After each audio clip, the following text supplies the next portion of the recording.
semuanya. Live lagi, ketemu lagi dengan saya Sri Sumahardani. Gimana sore hari ini? Jam 3:30 ya. Kalau di kantor jam 3:30 tuh sudah mulai nih mata agak ngantuk, mau ngopi-ngopi ya. Gimana? Hari ini saya akan men-sharingkan dalam perjalanan nih ke studio di Majendra ya. Saya akan syuting di sana. Nah, hari ini sore ini saya akan men-sharingkan sesuatu yang pasti semua orang seneng nih. Men-sharingkan sesuatu tentang curhat ya. Semua orang pasti pernah curhat ya. Saya akan sharingkan dalam perjalanan ini sebenarnya curhat itu seperti apa, bagaimana, sebaiknya bagaimana. Nah ya, oke, mau dengarkan bagaimana sebenarnya curhat itu kita lakukan. Semua orang pernah curhat. Hai, sudah gabung ini. Sebentar, saya harus pakai kacamata dulu biar tahu siapa yang menonton sore hari ini. Set. Nah, wah, ada Mang Sri. Halo, Lombok Autentik, Sudiarto Berlian, Anomardika. Wah, banyak sekali. Halo semuanya ya. Sore hari ini menarik sekali karena yang akan saya sharingkan adalah hal yang sering semua orang melakukan, yaitu tentang curhat. Tentu semua orang pernah curhat kan? Nah, saya akan men-sharingkan sekarang bagaimana sebaiknya curhat itu. Dan di dalam dunia pendidikan atau dalam dunia training seperti apa curhat itu ya. Oke. Curhat sebenarnya semua orang pernah melakukan ya. Kalau curhat semua orang pernah melakukan. Nah, sebenarnya begini, boleh gak sih kita curhat sembarangan kan gitu ya? Nah, atau curhat itu sebenarnya harus kepada siapa nih? Pada yang lebih tua atau yang lebih muda atau siapa? Terus di mana kita curhat? Nah, curhat sebenarnya adalah mencurahkan perasaan kita, baik perasaan senang atau perasaan sedih ya, atau perasaan bahagia atau perasaan ngedumel, itu biasanya keluar lewat kata curhat. Nah, saya sebagai seorang trainer, kemudian konsultan, pekerjaan saya sebenarnya juga hasil dari curhat. Jadi jangan selalu bilang curhat itu adalah hal yang negatif.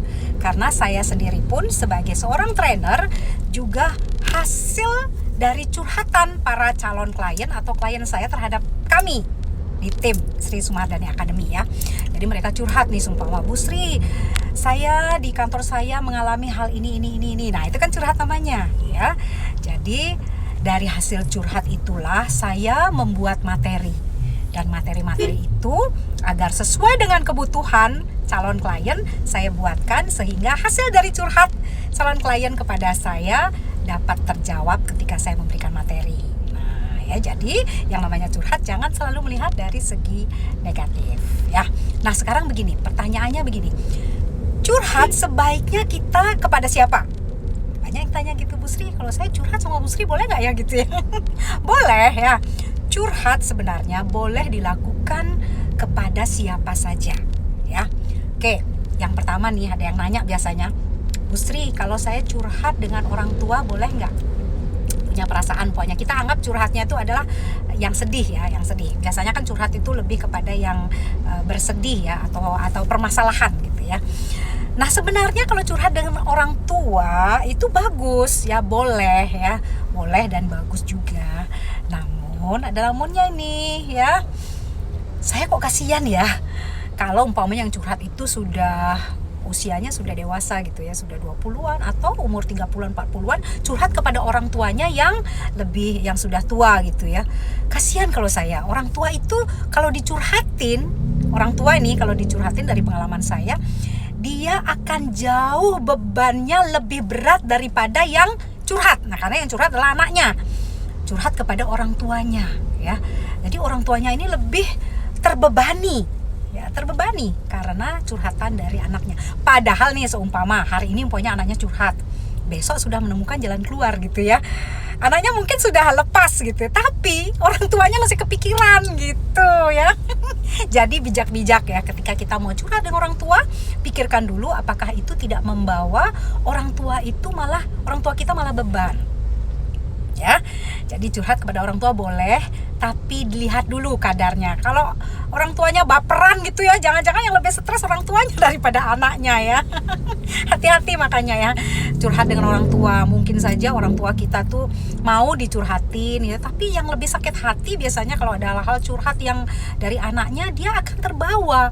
Anaknya sudah baik-baik, supaya ada permasalahan malah rumah tangga nih biasanya ya, curhat kepada orang tuanya. Anaknya sudah baik-baik ini, nah orang tuanya masih baperan gitu ya, masih ke bawah. Nah, kasihan kan kalau seperti itu. Nah, yang kedua nih, kalau curhat dengan teman. Nah, kalau dengan teman gimana Bu Sri, boleh nggak? Ini yang paling sering ya, curhat kepada teman baik atau sahabat. Itu boleh ya. Biasanya bilang begini nih, yang aku kasih tahu cuma kamu aja loh. Ini rahasia loh, kamu aja yang saya kasih tahu. Nah gitu kan biasanya kan. Nah ya, hati-hati dengan hal ini. Kadang-kadang teman kita atau sahabat kita keceplosan atau nggak tahan dengan rahasia yang kita sampaikan ya. Banyak kita jangan bilang-bilang dong, aku mau curhat nih gitu ya. Nanti temennya itu ngomongnya ke orang lain juga begitu gitu loh. Jangan bilang-bilang ya, ini aku kasih tahu loh, ini nah gitu ya. Nah makanya hati-hati juga curhat dengan sahabat atau teman.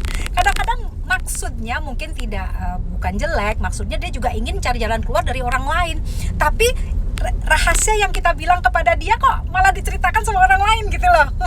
Ya, hati-hati seperti itu ya. Atau memang kita curhat kepada teman langsung di sebelah gitu, tahu nggak, aku mau curhat nih gitu ya.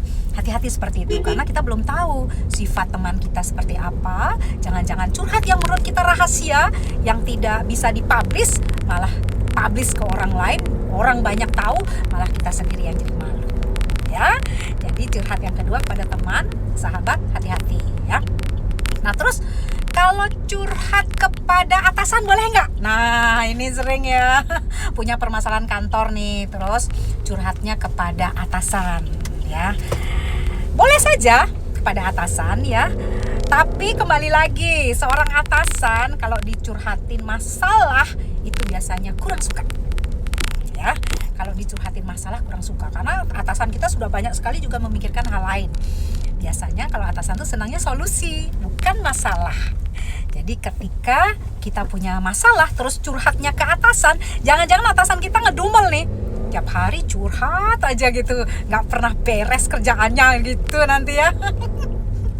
Boleh aja sih, tapi menghindari kesan bahwa kita mempunyai kinerja yang kurang baik, sebaiknya jangan terlalu sering curhat ke atasan ya. Apalagi masalah pribadi ya. Nah kalau masalah pribadi dibicarakan sama atasan nih, jangan-jangan nanti malah bukan profesional yang kita dapat ya. Oke, itu kalau curhat kepada atasan. Nah terus curhat kepada siapa lagi?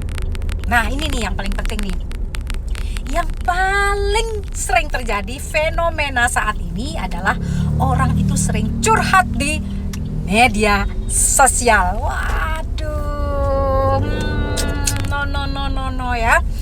Nah ini saya memberitahu nih kepada sahabat-sahabat semuanya, mohon nih tolong hal itu jangan sampai terjadi kepada sahabat-sahabat semuanya ya. Jangan sampai kita curhat hal-hal yang aib dibilang dari keluarga, kemudian dari diri kita sendiri kita curhatin nih karena kita kesel nih sama orang gitu, langsung kita curhat. Oh sialan ya, awas kamu nanti, nah gitu ya. Atau hari ini aku merasakan kesedihan yang luar biasa, gitu ya. Jadi jangan sampai kita curhat ke media sosial, karena sekali kita ketik maka ribuan orang, jutaan orang bisa mengakses apa yang kita curhatkan. Kalau masalah-masalah pribadi itu loh ya, jangan sampai kita sering-sering curhat. Jangan sering-sering, sekali aja nggak boleh gitu ya, apalagi sering ya. Saya kadang-kadang kalau melihat teman ini ya curhatnya di media sosial gitu, kadang-kadang saya kasihan. Kalau saya kenal baik biasanya saya japri, ada apa sih, bisa saya bantu gitu biasanya ya. Karena kalau ketika orang tersebut curhat di media sosial, seolah-olah dia mengumbar dirinya ya, mengumbar kesedihan yang seharusnya bukan untuk orang lain. Apalagi ada inisial ya, umpamanya awas X atau Y atau si ini gitu ya, itu akan membawa efek negatif kepada diri kita gitu ya. Jadi sekali lagi, hati-hati dengan curhat ya, baik kepada orang tua, kepada teman, sahabat, kepada atasan, apalagi kepada media sosial, yang akun-akun yang kita punya ya. Nah, terus curhatnya kepada siapa nih yang paling benar? Sebenarnya dari segi apapun ya, dari segi agama juga, curhat yang terbaik itu adalah kepada Tuhan ya. Jadi ketika kita curhat kepada Tuhan, kita berbicara baik dalam hati dari batin kita, maka percayalah Beliau ya yang kuasa pasti mendengarkan curhat kita. Dan semua orang pasti sudah paham atau sudah percaya bahwa kuasanya, bahwa segala yang Tuhan berikan kepada kita pasti yang terbaik dan akan diberikan petunjuk yang terbaik untuk kita. Ya. Jadi silahkan sekarang curhatlah dengan bijak ya. Curhatlah dengan orang yang tepat di saat yang tepat. Jangan sampai gara-gara kita sering curhat, maka ya pribadi kita terlihat cengeng, pribadi kita terlihat tidak menarik, dan tentu orang-orang akan menjauh dengan diri kita. Oke, sekian dulu. Oh iya, satu lagi katanya jangan lupa curhatnya kepada seorang psikolog. Nah itu ya, saya tadi lupa. Satu lagi ya.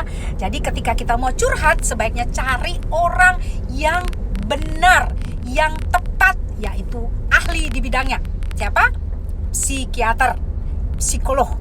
Mereka sudah hebat sekali, diberikan ilmu, cara-cara menggali, terus mengobati dari hasil curhat orang-orang semuanya ya. Dan sekali lagi ingat, terakhirnya tentu adalah penutupnya curhat kepada Tuhan sesuai dengan kepercayaan dan agamanya masing-masing. Oke? Silahkan cari psikolog, psikiater yang dapat menampung ya dan dapat menjawab dari curhatan kita ya. Baik, sekian dulu. Selamat sore semuanya. Tetap beraktivitas yang positif, karena tanpa aktivitas maka pikiran dan raga kita akan mati ya sebelum waktunya. Jadi mari kita beraktivitas yang positif, sebarkan sesuatu yang positif agar aura kita juga terlihat positif. Oke, dadah. Banyak sekali nih yang sudah join ya. Terima kasih yang sudah join ya. Jangan bosan-bosan untuk mendengarkan sharing-sharing dari saya, Sri Sumahardani. Curhat kepada saya. Dan kalau mau curhat pada saya silahkan juga ya. Boleh. Saya senang mendengar curhatan dari orang, dan mudah-mudahan saya bisa memberi jalan keluar yang terbaik, tentunya sesuai dengan kemampuan yang saya miliki ya. Terima kasih semuanya. Waduh, di mana nih kacamata saya? Terima kasih yang sudah join, dan tentunya ingat ya, selalu beraktivitas yang positif. Nengah Suarmaya, Anom Ardike, Suksema Ibu Rahajeng sarang sami. Tresni, DRG join. Waduh, ada Bu Dokter Gigi ya. Halo semuanya. Ada siapa lagi nih? Wah, banyak sekali. Ada Iin Suliastini, Fitriani Putra Wibawa, Mang Sris, Lombok ya. Yuda Tema. Wah, Pak Yuda Tema. Apa kabar Pak? Luar biasa ya. Jempol katanya ya.